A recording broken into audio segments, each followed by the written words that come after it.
Pikachu, this. It's 1588, and the most formidable military force ever assembled is sailing straight towards your shores. You're outnumbered. You're outgunned. Every expert says you haven't got a prayer. What would you do? Would you surrender? Would you run? Well, the English didn't either, and what happened next would change the course of history forever. Right, so let me set the scene for you. Spain at this point wasn't just powerful, they were the superpower. King Philip II commanded an empire so vast that the sun literally never set on it. We're talking territories stretching from the Americas to the Philippines. More gold than you could imagine flowing in from New World mines, and military forces that made everyone else look like amateurs. When Philip decided someone needed conquering, they generally got conquered. Simple as that. Now England was this scrappy little island nation that, quite frankly, nobody took seriously.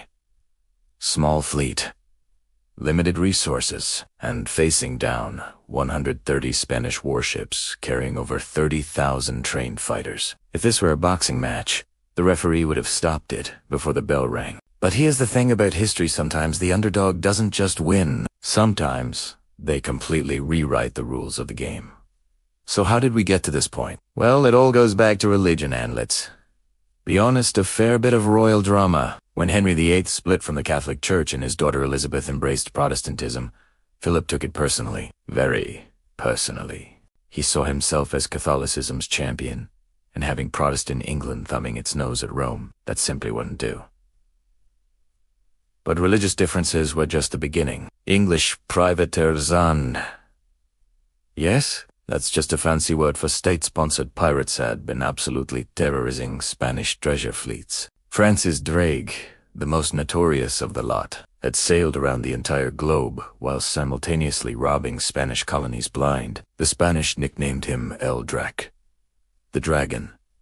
Philip put a massive bounty on his head. Drake, being Drake, probably wore it as a badge of honor. The final straw came in 1587 when Elizabeth executed Mary, Queen of Scots. Mary was Catholic, had a claim to the English throne, and her death sent Philip over the edge. Right, he thought. That's it. Time to teach these English upstarts a proper lesson. What Philip assembled was genuinely terrifying. The Spanish Armada gathering in Lisbon wasn't just a fleet, it was a statement. 130 ships, 8,000 sailors, 19,000 soldiers, many of them battle-hardened veterans. These weren't raw recruits. These were professional warriors who'd fought across Europe and won. The plan was brilliantly simple. Sail up the English Channel, collect another 27,000 troops waiting in the Netherlands, then invade England with overwhelming force. Job done. England conquered, Protestantism crushed. Easy. Well, that was the theory anyway. Now, here's where it gets interesting. Philip put the Duke of Medina Sidonia in charge. Capable administrator? Absolutely. Experienced naval commander? Not so much.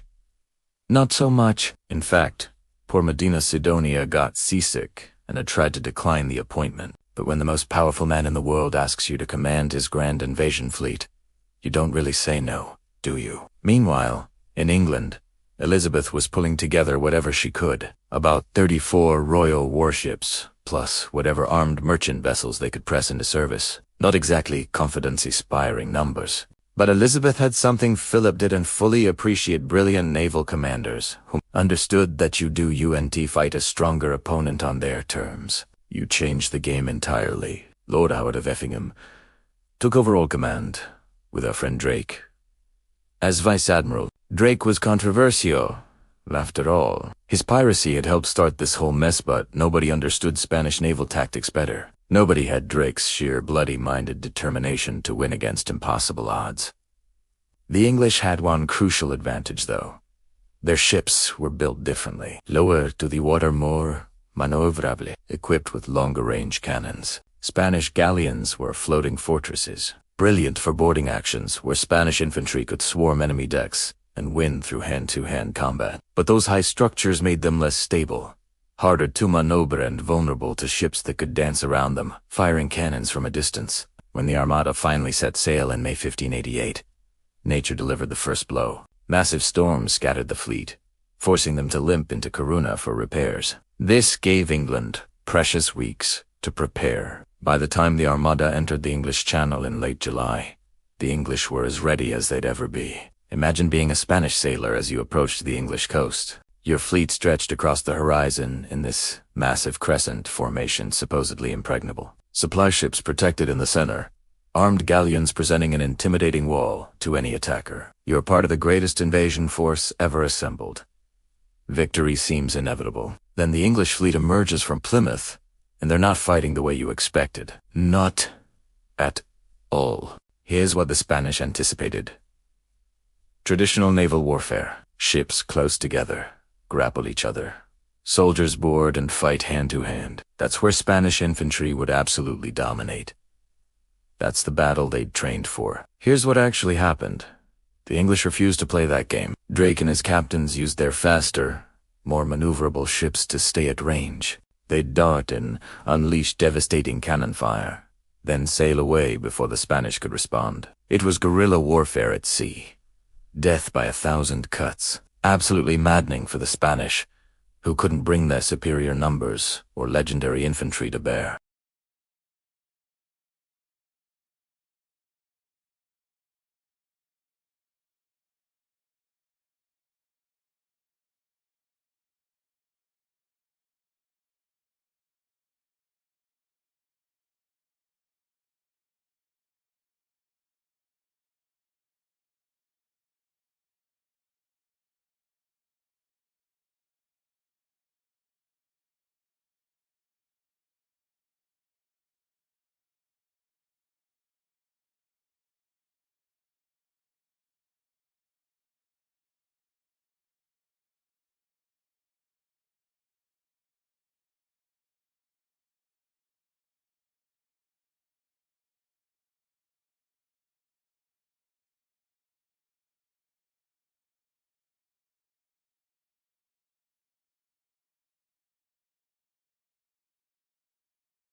Over the next week, this running battle continued up the channel. The Spanish formation held credit where it's due.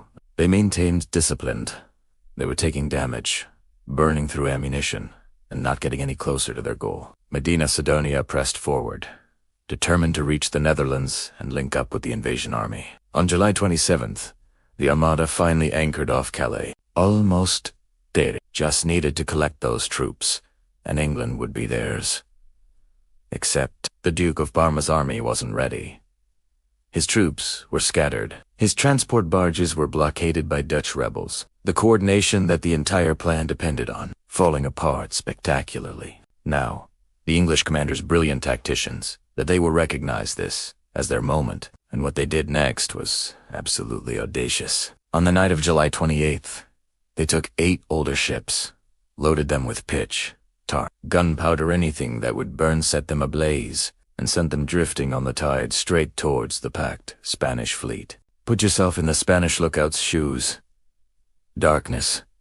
Then suddenly you spot flaming ships heading directly towards your fleet. As they get closer, their guns start exploding from the heat, sending flaming debris everywhere. Terror spreads like wildfire quite. Literally, Spanish captains panicked, cut their anchor cables, and scattered in all directions to escape the inferno. The fireships didn't actually destroy any Spanish vessels, but they achieved something far more valuable. They broke that disciplined formation and created absolute chaos. Dawn on July 29th revealed the Spanish fleet scattered and disorganized. The English pounced. In the Battle of Gravelines, English ships closed to shorter range than before and absolutely hammered the Spanish vessels. 4 hours, cannon fire tore through Spanish hulls. Ships sank. Ships ran aground. The Spanish fought bravely. Nobody can take that from them, but their formation was broken, and they couldn't coordinate effectively. Then the wind shifted, pushing the Armada towards treacherous sandbanks. Destruction seemed certain. Miraculously, the wind changed again, allowing them to escape immediate disaster. But the invasion, that was finished. Medina Sidonia faced a brutal reality. His fleet was damaged. Supplies were running low, ammunition nearly exhausted. The English still controlled the channel. Only one option remained: retreat. But going back through the channel was impossible with English ships blocking the way. The Armada would have to sail north around Scotland and Ireland, thousands of miles, through some of the world's most dangerous waters. What followed was a nightmare. Fierce Atlantic storms battered already damaged ships without proper charts. Vessels smashed onto rocks. Food and water ran out. Disease spread through cramped conditions. Sailors died by the hundreds. Some ships wrecked on the Irish coast, with survivors massacred by English forces or local clans. Of 130 ships that left Spain, fewer than 67 returned. Over 15,000 men perished, most not in battle, but on that horrific journey home. It was one of the greatest naval disasters in history. The defeat fundamentally altered everything. Spain remained powerful, yes, but that aura of invincibility shattered. England emerged as a serious naval power, beginning its transformation into the maritime empire that would dominate the seas for centuries. Protestant England survived, ensuring Northern Europe would remain largely Protestant. The balance of power shifted from Catholic Mediterranean powers towards Protestant Atlantic nations. English confidence soared. They'd faced the mightiest empire on earth and won. Victory was celebrated as divine intervention. Medals proclaimed God blue, and they were scattered. Philip never gave up trying to conquer England, launching 2 more failed armadas in the 1590s. But that moment had passed. Elizabeth's reign entered its glorious final phase, the Elizabethan age that gave us Shakespeare, Marlowe, and Spencer, establishing England as a center of culture and learning. Here's what makes this story timeless. Superior numbers don't guarantee victory. Innovative tactics can overcome raw power. Rigid adherence to plans becomes disastrous when circumstances change. Weather and luck play enormous roles sometimes, as much as skill or courage. The Spanish Armada proved that even superpowers can fall when they underestimate opponents, fail to adapt, and when fortune turns against them. For England, it proved that clever leadership, technological innovation, and sheer audacity could triumph over overwhelming odds. Those summer weeks in 1588 would echo through British history. From Napoleon's invasion plans to Hitler's Luftwaffe during the Blitz, the defeat of the Spanish Armada became a touchstone proof that Britain could face down existential threats and prevail. This wasn't just a naval battle. It was the moment the future shifted, when Spanish dominance gave way to the coming British centuries, when a small island nation proved that courage and cunning could overcome seemingly insurmountable power. So next time you face impossible odds, remember in 1588, England was outgunned, outnumbered, and written off by every expert. But they changed the rules, adapted brilliantly, and rewrote history. If you found this story as fascinating as I do, smash that like button. Subscribe for more incredible historical tales that prove truth really is stranger than fiction. And drop a comment what historical underdog stories should I cover next. See you in the next one.